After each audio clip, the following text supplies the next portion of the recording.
Hello and welcome to session 3. So happy to have everybody back in here, and thank you all for being here for our Global Fabric Day 2026 Security, Location, and Intelligence in Microsoft Fabric. We are part of a global stage and a global community happening today. So these events are happening all around the world, and we ourselves have a very international stage, and I love that. Representing the Americas, Usman's in Pakistan. Lee is joining us from South Africa. Demir is in the chat, and he is in Berlin and is from Bosnia-Herzegovina. And Frank is in the chat and joining us from the DRC. So welcome, everybody. So happy to have all of our attendees here and all of that. So as I'm waiting for people to kind of jump over, I'm going to replay a little bit of what we saw earlier and then continue on with Kim and her team, and then I will be back. So there'll be a little bit of overlap from what you saw before. I'm just doing that just because I know people are just kind of popping in and joining us. So let me get that started. Droppy to just asking the agent for what you want. Okay, let's bring it back just a little bit. And how does your GPU query acceleration work? Basically, you flip a switch and you see improvements. Now, the cool thing is, for a single user, immediately you start to see eight times faster improvements on your queries. But the amazing thing here is as you get more users, as you increase the load and the concurrency, you see more and more improvements, up to 107 times faster. This is amazing because instead of degrading as your load increases, the performance is actually improving. So let's take a look at a demo to see how simple it is to take advantage of GPU query acceleration. I'm a developer building an application on top of Fabric Data Warehouse, and I want to make sure my users get insights instantly, whether they're viewing dashboards or asking questions of an analytics agent. Here we are in Fabric DW. I'm going to go ahead and run a couple of ad hoc queries. At the bottom, I can quickly tell that there's a brand new option called Query Acceleration. It tells me that it's off, but I can navigate to Workspace Settings and under Data Warehousing, find the Query Acceleration option and turn it on. And once it's on, it's applied to every SQL endpoint and every data warehouse in this workspace. Using it is simple.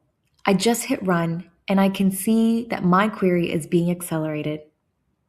Monitoring gives me visibility into what was accelerated and what was not. From this brand new column, I can quickly tell that several queries have already been accelerated. Frequently run queries gives me even more visibility with a count of the total accelerated runs for a particular query. And when I return to the query editor and click on Query Acceleration, I'm given a bird's eye view of the value this capability is adding for my particular data warehouse. Roughly 89% of the queries were accelerated, which is huge. We're super excited to get this GPU-powered data warehouse into your hands and accelerate insights faster than ever before. Another really cool thing we showed at Build is agent skills for Fabric. These are first-party skills we publish for you to be able to pivot completely to agent-driven development in Fabric. This removes all the need for manual clicky, draggy, droppy to just asking the agent for what you want. So let's just take a look at how you can build an entire end-to-end ingestion layer with just a prompt. These days, organizations are moving from manual data preparation to an agent-driven approach. So we're going to use Fabric's brand new agent skills repo to essentially provision an entire customer data pipeline from start to finish. Agent skills accommodate a range of Fabric capabilities. I have skills for several workloads, from real-time intelligence to data warehouse to data engineering. And using them, I can set up an entire medallion architecture from scratch. Let's take a look. I'm starting in the CLI with GitHub Copilot and one simple mission: build me out an ingestion engine, clean my ticket data, and prep me a silver layer. With just one prompt, look at us go. On the right-hand side of the screen, you can see my Fabric workspace, which is being populated with a Lakehouse artifact based on that prompt. After that, we'll see a notebook being provisioned as well, with all of the configuration and best practices applied for data engineering thanks to Fabric Agent skills. The skills are facilitating this for me based on my prompt, and when Copilot is finished, I can get a summary on the left-hand side of the screen of everything that's been done for me, with all the best practices applied. From there, I can move into Fabric to see my solution in action. In my lakehouse, we can see the silver table that was created for me via CLI. I have all my ticket data ingested in Fabric, and it's been categorized thanks to an agent-driven approach. We can go on to the latest and greatest in Fabric Analytics for further analysis. We're using the most up-to-date runtime, which includes Spark 4.0 and Delta 4.0. And we can run or schedule our notebooks with support for custom live pools. This capability takes the long pool startup times that many customers used to experience when loading in libraries and network security settings from 3 to 5 minutes down to anywhere between 3 to 5 seconds. I'm creating a schedule for these pools here. Basically, I'm saying at a certain time every morning, I want my custom live pool to be pre-warmed with all my configurations so we don't have to wait for those long startup times when I attach compute to my notebooks. Then, I can go ahead and publish the bronze to silver cleaning notebook that was created for me via CLI. I'm hooking up to my compute, and when I start up the session, check this out. We're going to be live in just 5 seconds. Moving to my SQL Analytics endpoint, I can analyze ticket data further using AI functions. Whether you're in a notebook or a data warehouse, working with PySpark or T-SQL, as I am here, these functions bring LLMs into Fabric with no configuration. Drilling into my ticket data, I can use AI functions to categorize it, assign sentiment labels to tickets, or classify those tickets according to custom categories. For instance, whether they're billing related, product related, or something else entirely. Fabric Data Warehouse also integrates with Activator for real-time alerting. I can create a query that will be used to trigger actions anytime data that's associated with a product quality issue, about strange noises, for instance, lands in my platform. In these cases, what I want is a trigger to fire so that one of my colleagues can be notified through Teams that there's a new ticket with negative customer sentiment. Using the interface here, I can configure the columns that I'd like the rule to read and then create it. With agent skills for Fabric Analytics, we've gone from prompt engineering to operational intelligence to real-time alerting in minutes. All right, now we're done processing and harmonizing the data. The next step is to curate semantic knowledge. I always like to say, even if you brought a data expert who knew all the tools into your system and gave them access to all the data, and you asked them, hey, tell me the top 10 customers by revenue for the last year. The person would then say to you, fiscal year or calendar year, which customer column should I use? How do you calculate revenue? All of this business context needs to be given to the LLMs to operate appropriately. And that's really where this curation of semantic knowledge comes in. And this is where the heart of IQ really lives. And it starts with that unified data, bringing together all your data in one lake so that AI has access to the data and can ground itself in your organizational data. The next layer is really built on Power BI's semantic models.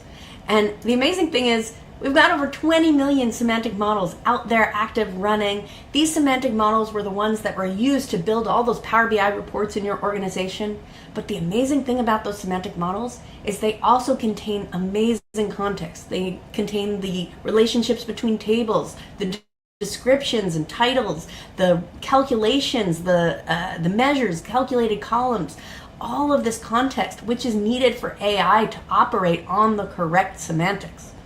And so, you have these Power BI semantic models, but we can take it a step further. And that's where ontologies come in. And this takes it from business intelligence to operational intelligence. What happened to what's happening right now? Ontologies model the bit itself. It's basically a digital twin of your business, the entities, relationships, actions, policies. All of this gives AI a richer understanding of how the business works and what actions to take.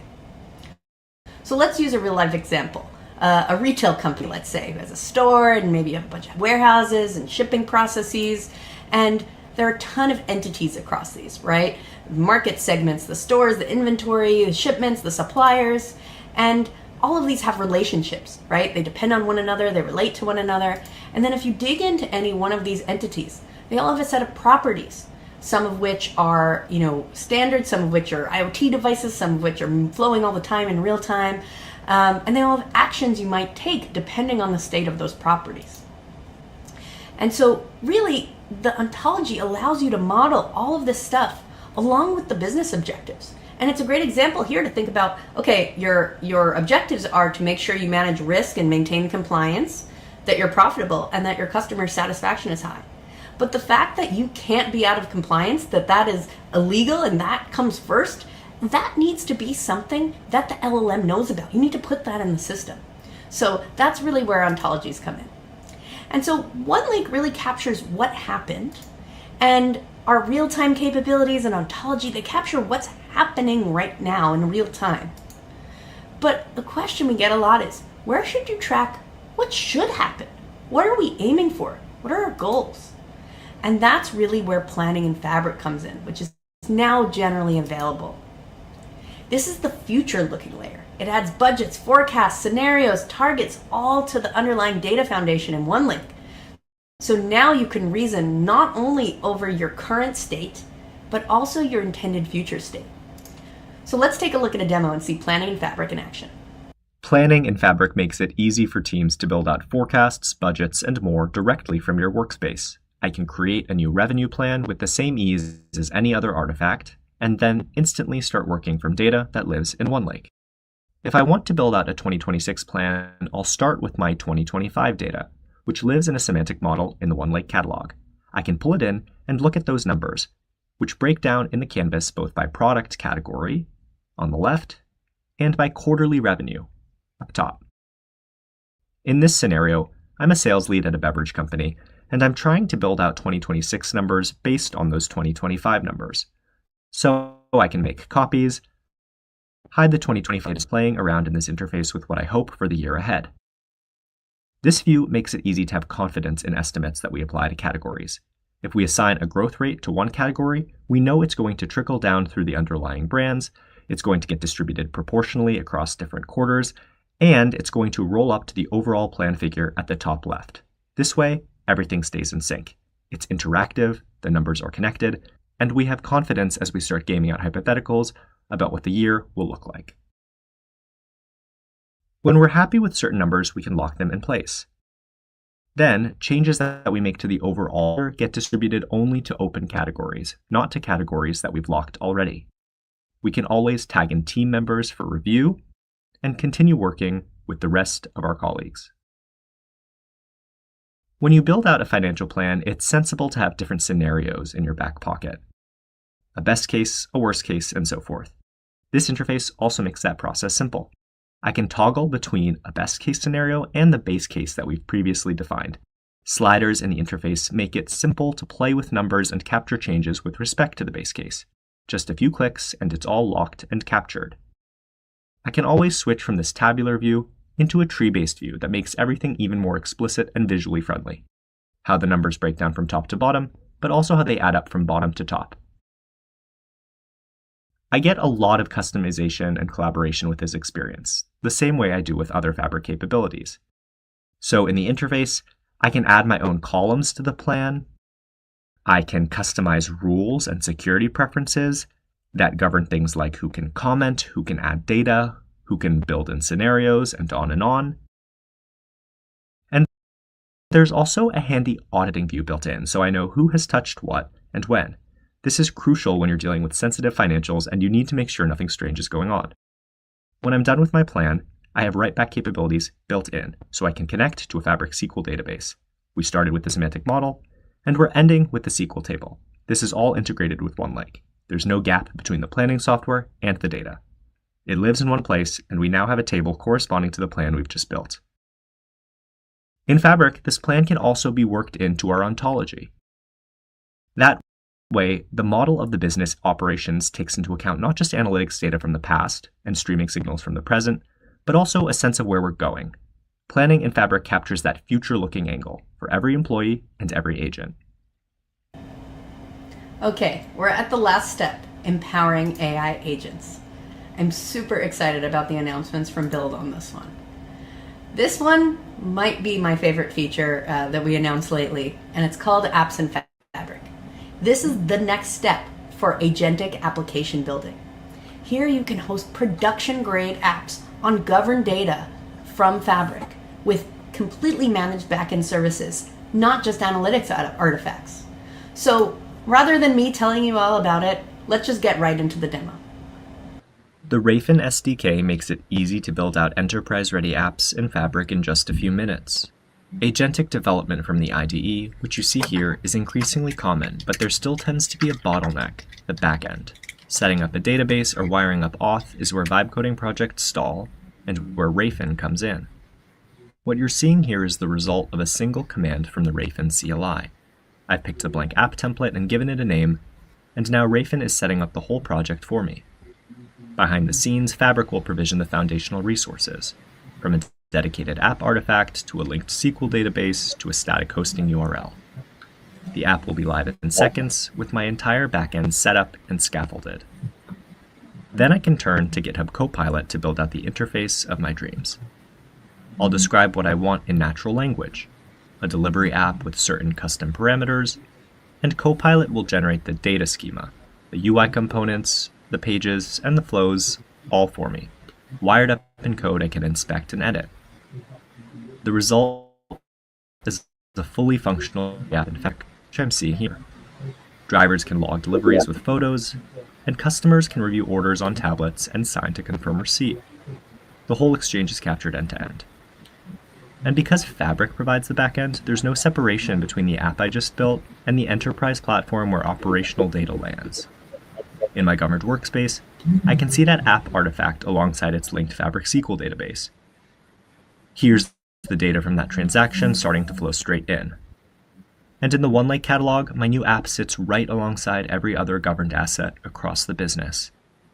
Instead of a proof of concept or a prototype, I get an enterprise-ready app built in minutes, something my team can use on day one, thanks to Rayfin and Apps in Fabric. It's awesome how easy it is to build applications in Fabric. And now take those applications and combine them with the power of semantic models, with all of that trusted context that you've built out in your business through your use of Power BI. Now imagine you can combine the context from your Power BI reports with these powerful applications you can now build in Fabric. Now you can support both operational applications and analytical applications side by side on the same governed foundation.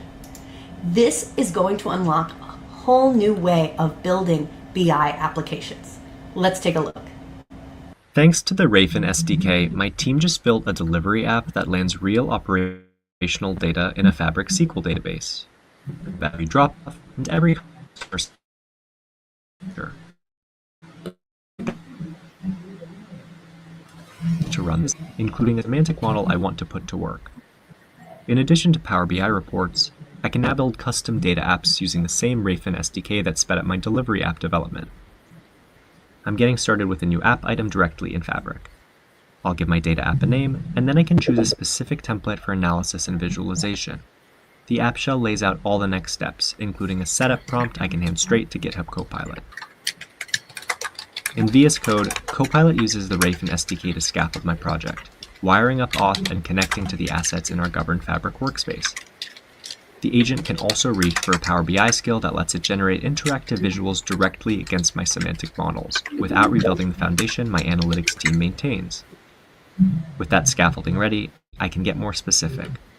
I want to connect our customer satisfaction semantic model to the new delivery data, creating an exec view with monthly CSAT trends, a regional breakdown, and a delivery impact correlation. Copilot generates the visuals, the data joins, and more. Everything gets wired in, ready to render against live data. And when that's done, I get a live link of what's been pushed to Fabric. Back in my workspace, here's the result. An interactive dashboard pulling from both my new delivery data and the existing semantic model. It's all here. Current CSAT, on-time delivery, complaint rate, that's the full arc of what the Rayfin SDK unlocks. Operational and analytical apps in Fabric, built side by side on the same governed foundation my team trusts. Last, but certainly not least, I wanted to talk about Operations Agent. These are always on virtual teammates, not reactive chatbots. They can monitor signals and continuously work in teams side by side with you and take actions on your behalf. This is amazing because it takes advantage of all the ontology context that you've built out. So let's take a look at Operations Agents in action. In Fabric, creating a new operations agent takes just a few steps, as with any other item. Here, I'm setting up an agent to monitor customer churn. I want it to watch my marketing signals 24/7 and help me retain customers over time. The setup experience opens immediately, and we can see what's happening on two sides of the screen. On the left, I'll provide inputs to define the agent, and on the right, the agent's playbook will take shape in real time as I go. I start by defining some goals, as I would while onboarding any new team member. In plain natural language, I'm telling this agent to help retain customers and reduce churn for the business. From there, I can add more explicit instructions, explaining what churn actually means and outlining the kinds of actions the agent should consider taking when it identifies a customer at risk. All of this is easy to provide conversationally, in natural language. But the real power comes in when I connect the agent to my operations ontology. I can select that ontology with a few clicks, and immediately the agent gets access to a common semantic context layer across the business. It can inherit existing actions, or I can define custom actions. Here, I'm going to add a new action that sends promotional codes to customers at risk of churning. I'll provide a couple parameters, the customer ID, the discount amount, and just like that, I've armed the agent with a new tool to reach for when it identifies a possible churn risk. So on the left-hand side of the screen, I now should have everything I need wired up. Goals, instructions, knowledge, actions. I'll save my work and generate the agent's playbook. This playbook represents the agent's working understanding of the business, of the system, and of the data. And most important, it shows what the agent is actually going to do with all that context. With the playbook generated, we can see on the right-hand side of the screen that the agent is surfacing business terms it's picked up along the way, like customer activity, and the different properties associated with those terms. The playbook lays out the rules clearly. These are the conditions the agent is watching for, and the actions the agent can take when the conditions are met. Things look good to start, so I'll put the agent to work. You can think of the agent as a virtual colleague. It's running in our working channels alongside the rest of the operations team. Switching over to Teams, I see that the agent is already at work. As soon as it spots an issue, it posts a message to the channel, and I can pull up all the context using Show Details. Here I see the underlying data points the agent considered in identifying churn, including the fact that in this case the triggering event was an add to cart action. Now, that's not really a strong indicator of churn on its own, so I can head back to the agent configuration and tweak the instructions. I'm helping the agent learn more about our business and our context so that going forward it can perform better. A bit later, back in Teams, the agent has alerted us to a new opportunity based on my evolving instructions. This time, the trigger is an abandoned cart, which is a much more reasonable signal for sending out a promo code. The agent shows me the action it wants to take, it lays out the relevant properties, and with a click, I can confirm. Just like that, I've not only created the agent and gotten it running, I've also watched the agent learn to identify a real opportunity and take action on my behalf, so that it can operate more autonomously at scale in the future. Everyone loves a promo code, and we can see how the agent helped close the loop for a particular customer here, streamlining our business operations on behalf of the team. Okay, that was a whirlwind tour of the Fabric IQ framework. We went from bottom to top all the way to empowering AI agents. And I'll wrap up by restating really the full journey here, right? We brought together all of this context, not just for humans, but for agents, to get that shared foundation to operate off of the context of your business. And the awesome thing here is this can be reused over and over again with the many agents you're building. And there's a lot going on in Fabric, and there's a lot to learn. I'm super excited you're here today with us in the Global Fabric Day. And I wanted to highlight a couple key resources for you. The first is Fabric Jumpstart. This is a great way for you to accelerate your Fabric journey by getting a quick one-click install library of samples. So definitely try this one out. I also wanted to highlight Data Days, 60 days of data and AI trainings, June 15th to August 7th. A ton of totally free resources. You can connect with the community. You can learn from one another. So check out AKMS Data Days.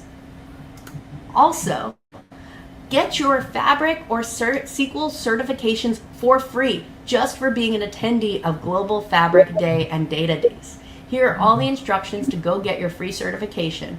Definitely check it out. This is the #1 resource I recommend getting certified if you want to go all in on Fabric. This is a great resource. You can use today's sessions as well as Data Days to learn and get ready for your certification. Thank you so much and have a great time on Global Fabric Day.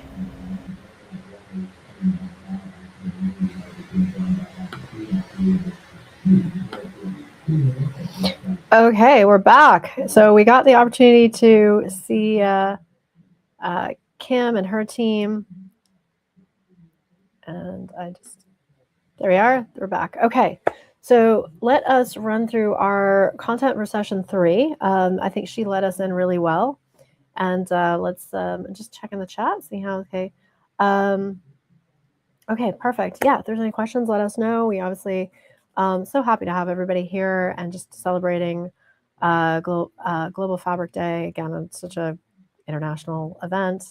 And now we're talking about sort of from data to intelligence and making, sort of, I think one thing I definitely heard a lot in graduate school was how clean the data that we were being given to analyze was. And I definitely understood this better when I got my first internship with the US Geological Survey. And I was in the wilds and I had to go get data and clean data and realize how incredibly messy data actually is. And so that's it's a very much part of what we're looking at is some of the issues of where AI and just in data in general, we expect all of this to be clean and seamless. I'm actually going to change our view here so we can just come straight into the slides. Okay, here we are. So we expect all to be clean and seamless and just easy, and then reality is doesn't look so good. So analysts currently can spend 60 to 80% of their time just validating the data, and then we know when we work with AI, if you're not giving it clean data, like it can create all sorts of other problems. So we'd rather spend our time analyzing that data and visualizing that data. But we really need to make sure that that data is validated, because what we give to AI is going to be amplified. And AI does not create intelligence. It amplifies distrust and accelerates the distribution of errors if we're not aware. So the anomaly of a stalled AI initiative is you've got inconsistencies in your semantics. So revenue can mean different things in finance, sales, and operations. So models trained on conflicting definitions yield conflicting answers. Retrofit governance. So security and compliance requirements are bolted on after models are built, forcing costly rebuilds and delays. Invisible lineage. AI surfaces an anomaly, but the origin of the underlying number cannot be traced or validated by stakeholders. And unobservable pipelines. So silent failures in upstream data engineering produce stale or incorrect data without triggering alerts. So the pre-flight diagnostic for enterprise data products, complete, that there's no significant missing values in context critical dimensions. Consistent, named conventions and business grains are standardized across domain. Current, so fresh SLAs are enforced, stale data is flagged immediately. Correct, quality rules are strictly enforced at ingestion, not at the reporting layer. Contextual, data is deeply enriched with lineage, owner, and metadata. And governed, access controls and retention policies are mathematically guaranteed before deployment. So why AI projects stall before they deliver? Because data isn't trusted, because analysts spend 60-80% of their time validating the data rather than analyzing it. And then AI amplifies that distrust, not confidence. Semantics are inconsistent. So the idea of revenue means different things in finance, sales, and operations. AI models trained on inconsistent definitions produce inconsistent answers. I'll give an example of that. We talk about semantics, and also this also relates to ontologies and how things are connected. Just basic definitions of things. I was looking at OpenStreetMaps, and I was doing an analysis of how it is used and governed in the United States, India, and China. Just the term playground in the United States, that means a place where children play. There's usually swings and seesaws and other things that kids can kind of climb on, and it is a place where kids go to play as a park with those kind of toys. And then in India, a playground is where you play cricket, and it's a field, it's a sports field. So very different. And if you're not working with the same ideas, or if the meaning of a words are interpreted differently, then you're going to get problems.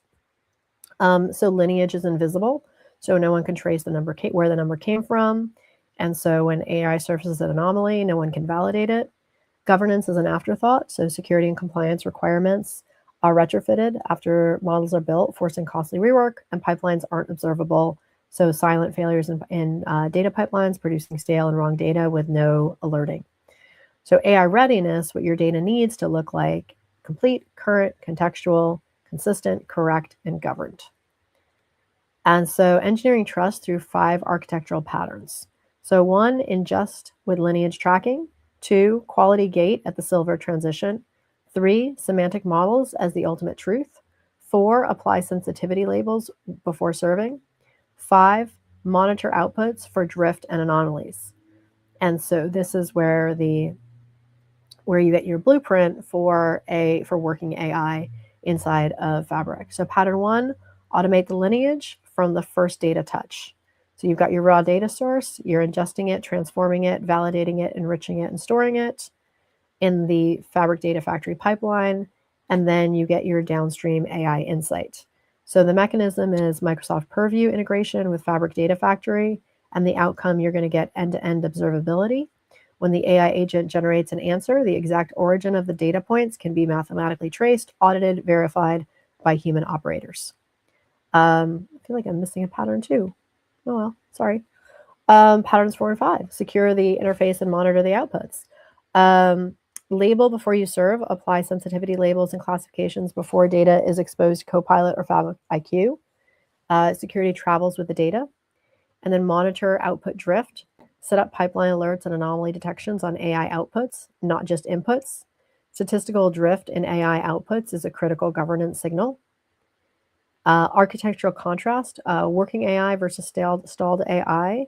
So working AI, you've got data access, traceability, quality control, and security posture. Where stalled AI, the raw tables exposed directly to Copilot, zero traceability, quality discovered and debated at reporting, which is too late, and labels applied post hoc or completely ignored. Where what we want is semantic models tightly govern.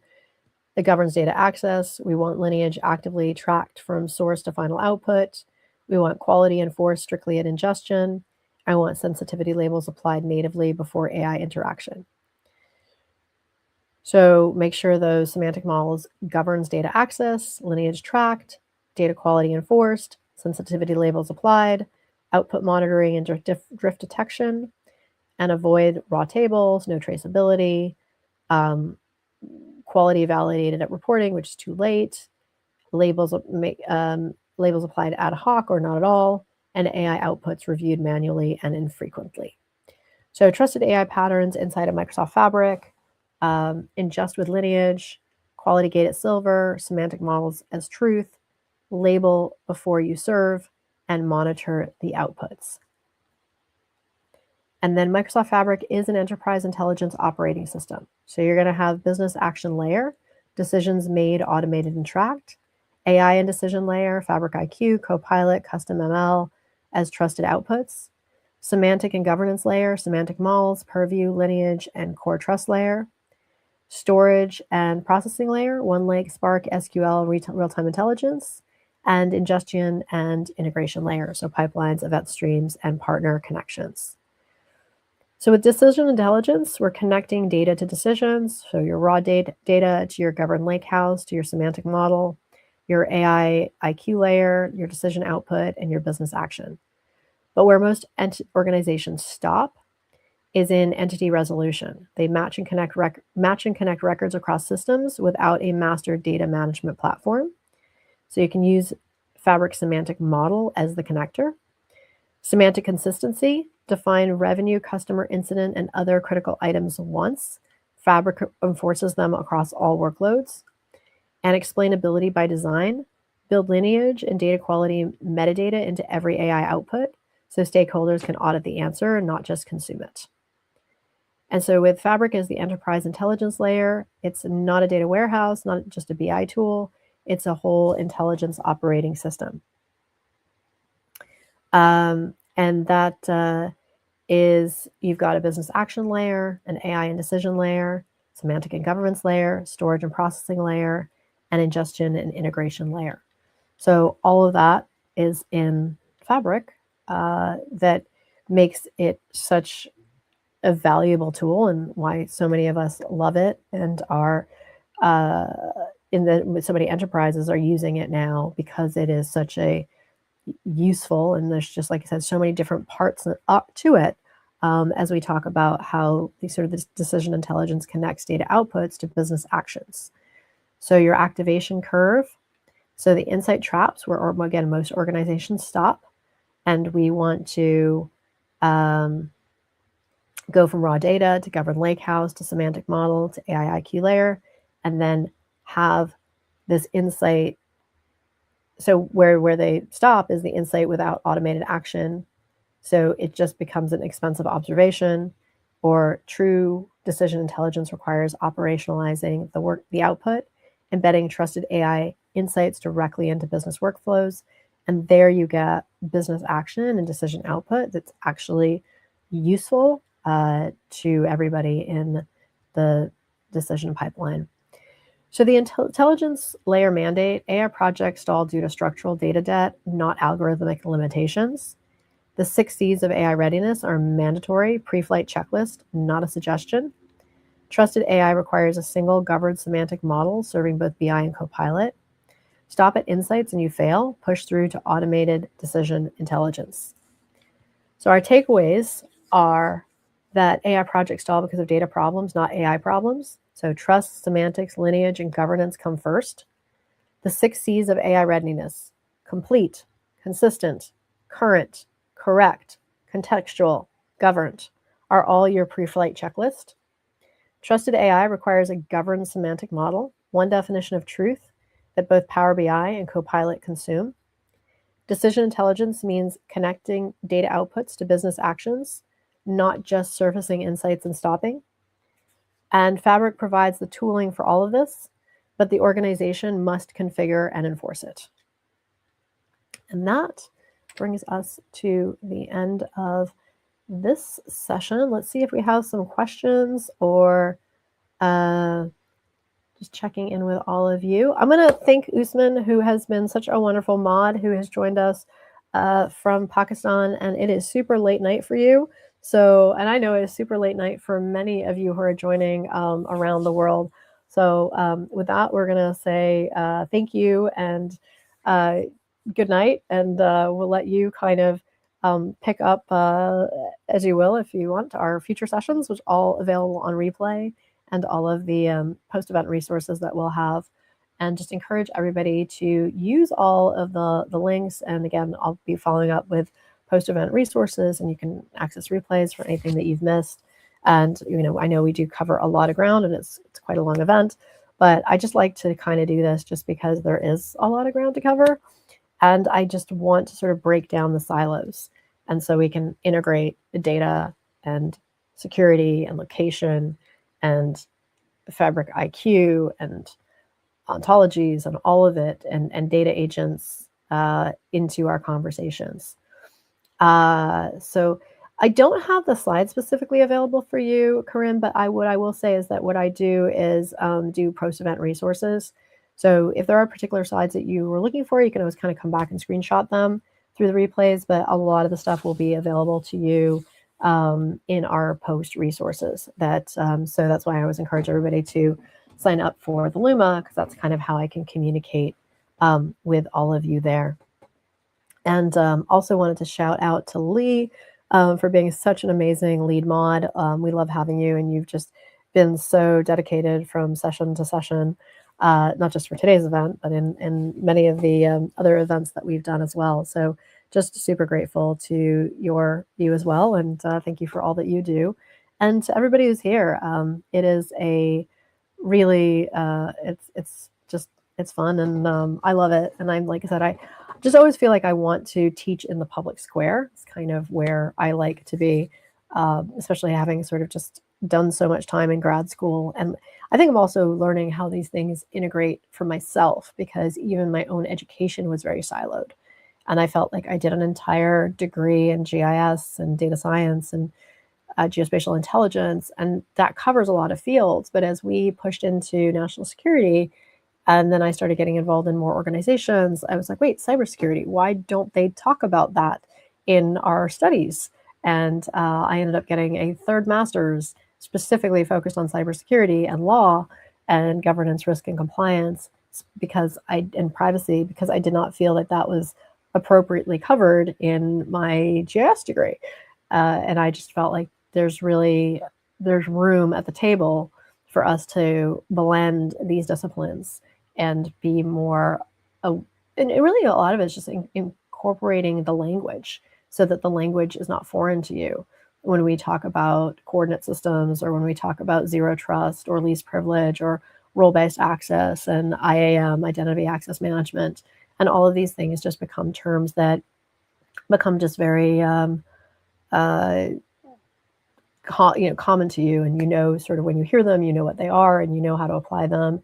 And just accessing, sort of applying Purview in your Fabric workflows is just as comfortable to you as applying Esri and location intelligence. And that's the goal here, is just to get you to be conversant and fluent and embracing these things not as separate disciplines, but as things that, you as data analysts just feel are tools in your toolkit, and just expand the field for you. And that's specifically why we created this user group as well, to really do deeper dives into these particular types of content, and to open the stage as well. I always I'm kind of leading today, but as many know, I'm just always welcome speakers to come and share the stage with me and do these events. And so I'm excited to welcome several more speakers who'll be joining us for our kind of user groups day-to-day. So I love sharing with you, but I love to introduce and platform other people as well. So with that, we're going to wrap up this session, and we'll look forward to seeing you in our next session. We're going to do our deeper dive into security. So we'll be talking a lot more about Purview and Intra ID and just governance and all the cool things that we get to talk about when we put our security hats on. So I look forward, and I'll see you all there.